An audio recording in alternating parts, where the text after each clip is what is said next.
ఇందాక ఒక press meet పెట్టి అంతా రాజకీయం చేయకూడదు, ప్రతిదీ రాజకీయం చేయకూడదు. నేను కూడా అదే చెప్తున్నాను బొత్స గారు, ప్రతిదీ రాజకీయం చేయకూడదు. మీరు కానీ మీ ముఖ్యమంత్రి కానీ ఏం మీకు తెలీదా? మీరేం గాడిదలు కాస్తున్నారా? సంవత్సరం ముందు నుంచి ఎన్నికలు వస్తాయని తెలుసు కదా.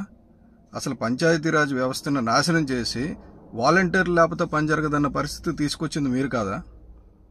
ఇప్పుడు పెన్షన్లు ఇవ్వలేకపోతామని చెప్పడానికి ఈ రోజు పెన్షన్ 24 అవర్స్ లోపల ఈ రోజు ఎందుకు ఇవ్వలేరు? ఇప్పుడు మీరు 3 రోజుల క్రితం తెలిసింది కదా. ఎందుకు ఏర్పాట్లు చేయలేదు? ప్రత్యామ్నాయ ఏర్పాట్లు చేయమంటే ఎందుకు చేయలేదు?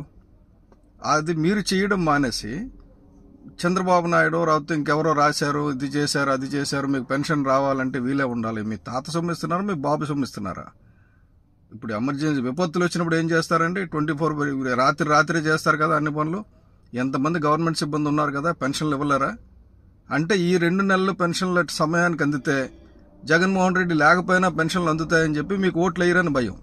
కాబట్టి ఏదో రకంగా పెన్షన్ డిలే చేసి దీనికి కారణం వాళ్ళని చెప్పడం, దీనికి కారణం కేవలం మీ అసమర్థత, మీ చేతకానితనం.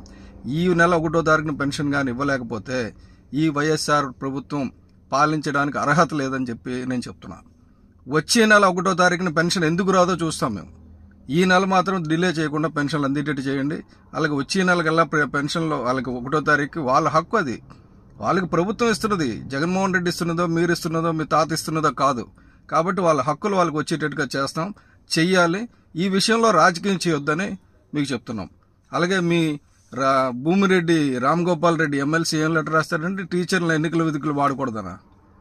టీచర్లేమో సారా దుకాణాల దగ్గర డిస్ట్రిబ్యూషన్కి వాడాలా? ఏం నేర్పిస్తున్నారండి మీరు? ఇలాగే నడుపుదాం అనుకుంటున్నారా గవర్నమెంట్ని?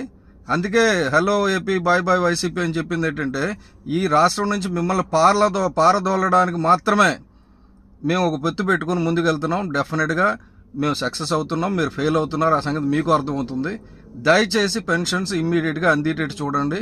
దానికి బూచిలు చూపెట్టకండి. బూచిలు చూపెట్టేటట్టయితే మీరు లేకుండా పెన్షన్ ఎలాగవ్వాలి? వచ్చే నెల 1వ తారీఖుకి ఎన్నికల కమిషనే పెన్షన్లు ఇస్తుంది ఇంటింటికి.